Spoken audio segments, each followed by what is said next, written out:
Hey guys, welcome back to the channel. Today I'm back with another Barnes & Noble Criterion sale haul. This one's smaller than last time, but it's all about slowly building up your collection. And in this case, Japanese cinema, blind buys, and a little fear of missing out. I went in with a bit more focus and came out with a weird mix of the wild, the legendary, and the unexpectedly cozy. Let's take a look.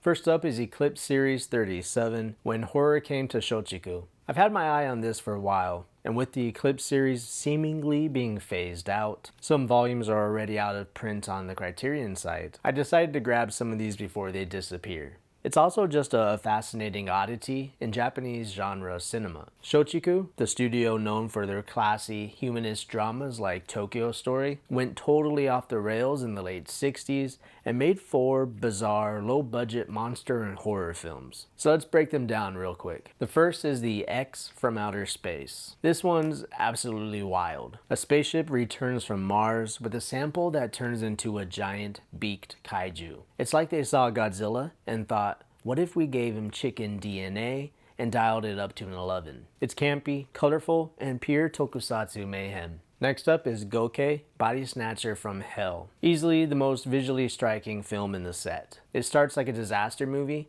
and turns into an alien possession freakout. Red skies, creepy goo, and some legit nihilistic vibes. It definitely took influence from the original Invasion of the Body Snatchers. This is the kind of movie you watch and think, how did this even get made? But it just might be the gem of this set. And then there's The Living Skeleton. This is a surprisingly moody black and white ghost story with some beautiful cinematography. It's a revenge from beyond the grave tale that leans more into traditional Japanese horror than kaiju, and it stands out as the most atmospheric entry in this set. This is also the only black and white film of these movies. And lastly, there's Genocide. Interesting title. And this one is bonkers. Killer insects, doomsday paranoia, and a plot involving a hydrogen bomb. Also known as War of the Insects, it felt like someone watched the movie Them, but decided it needed a little bit more Cold War anxiety and chaos. Even though these sets are DVD only, this set is a wild little time capsule into Japanese horror's most experimental corner. And it's a must if you like weird cinema or collect deep cut genre stuff. Plus, if the Eclipse series really are winding down, this might be your last chance to grab some of these.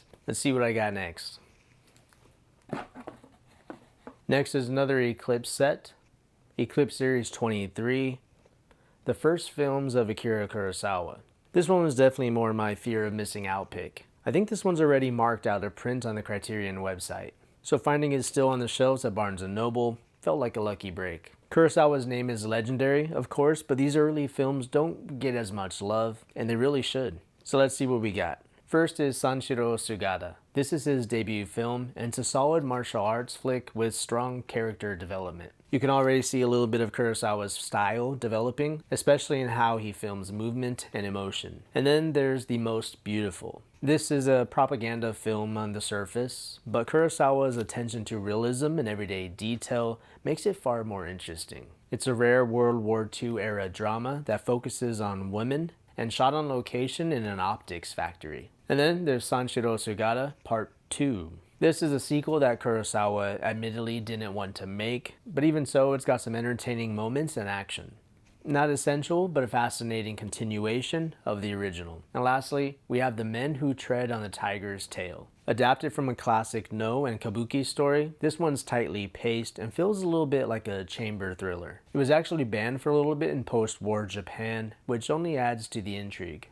So it's not just a nice historical overview, it's Kurosawa experimenting, finding his voice, and shaping what would eventually become one of the most iconic careers in film history. If Criterion never does another full Kurosawa box set, then this is a great way to fill in the early gaps.